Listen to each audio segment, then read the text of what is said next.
Magandang araw po, welcome po sa aking channel, Love9 TV. Patalasasan po, meron po ba kayong mga properties na napapabayaan or non-performing assets?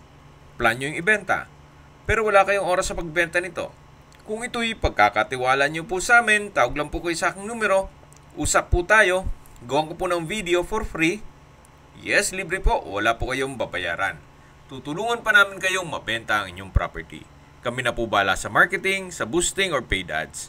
Even sa tripping, hindi na po kayo mapapagod sa pag-entertain ng mga buyers. Kami na po bala sa lahat. Tawag lang po kayo.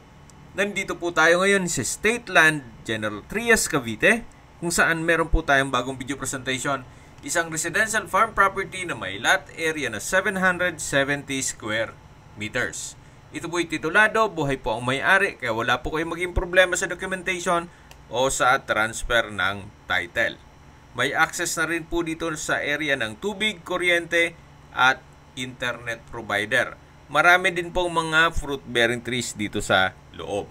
Gaya ng santol, suha, kaimito, mangga, nyog, saging, papaya at marami pa pong iba. May access na rin po dito ng tubig, kuryente at internet provider. Gawa ng may mga kabahayan na rin po dito. May slope po na terrain dito sa loob ng property, pero mga 75% ng lupa ay patag naman po. So may ilang structure po dito. Yan yung caretaker's house, pero sa ngayon wala na pong nakatira dyan. So ito po ang magiging daan na sa ngayon ay hindi pa siya develop. Dito po tayo sa Red X nakapwesto. At ang hugis po ng lupa ay pahaba po yan. Then yung tinutukoy ko po na daanan kung sakaling mag-set tayo ng tripping. So dito po sa may blue X, dyan na po tayo dadaan kung sakaling mag-set tayo ng tripping. Mas develop po ang daan dyan, medyo paikot po hanggang dun sa main road. Then dito po mula dito sa lot 10, 11, 12 hanggang 21 ay hindi pa po ganun ka-develop yung daan. Okay, sa distance, location at travel time portion na po tayo.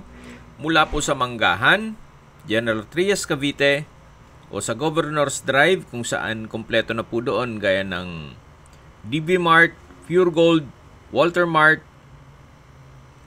mga fast food gaya ng McDonald's, Jollibee, Mang Inasal, at iba pang mga fast food. Meron din pong Genstar Plaza, mga bangko, at hospital. Ang distance is 1.8 kilometers at ang travel time is 7 minutes. Mula naman po sa Lyceum of the Philippines, Cavite Campus, ang distance is 2.4 kilometers at ang travel time is 6 minutes. Mula naman po sa FCIE o First Cavite Industrial Estate, ang distance is 5.9 kilometers at ang travel time is 13 minutes. Kaya kung meron po kayong mga transaksyon sa FCIE, itong area na to ay pwede nyong gawing garahe ng truck o di kaya ay warehouse. Then malapit din po ito sa LPU, kaya maganda rin pong gawin ito na apartment o dorm. Malapit din po ito sa Calax. Ang distance is 3.2 kilometers at ang travel time is 7 minutes. Mula naman po sa Robinsons and SM Dasma, ang distance is 6.2 kilometers at ang travel time is 13 minutes. Kung manggagaling naman po sa Manila o sa airport, ang distance is 39 kilometers at ang travel time is 1 hour and 10 minutes. Okay, sa presyo na po tayo. Binebenta po ito ni owner sa halagang 4,800 pesos per square meter net. Kung may mga katanungan po kayo, tawag lang po kayo sa aking numero. At sa mga kababayan naman natin nasa ibang bansa, meron po akong Telegram. Sa mga iPhone user naman, may iMessage. Meron din pong Imo, Skype, Viber at WhatsApp.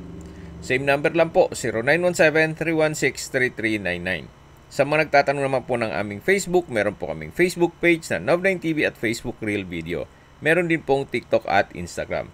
May ibang YouTube channel po kami gaya ng The Nov9 TV channel, Nov9 TV Listings, at Nov9 TV On The Spot.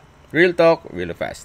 Sana po naibigan nyo ang video presentation. Paki-like and subscribe na lang po sa aking channel para ma-update din po kayo sa aking future listings. Kung sakali po hanap nyo yung mas malaking sukat na lupa, meron din po kami ibang listings na pwede nyong pagpilian. Huwag po kayo mag-atubiling tumawag sa amin, then let us know your budget para malaman namin kung anong property pwede naming alok sa inyo. Sa lahat pong viewer, subscriber at nagtiwala po sa amin, salamat po sa suporta. Ingat po kayo lagi at yung pamilya. Maraming salamat po.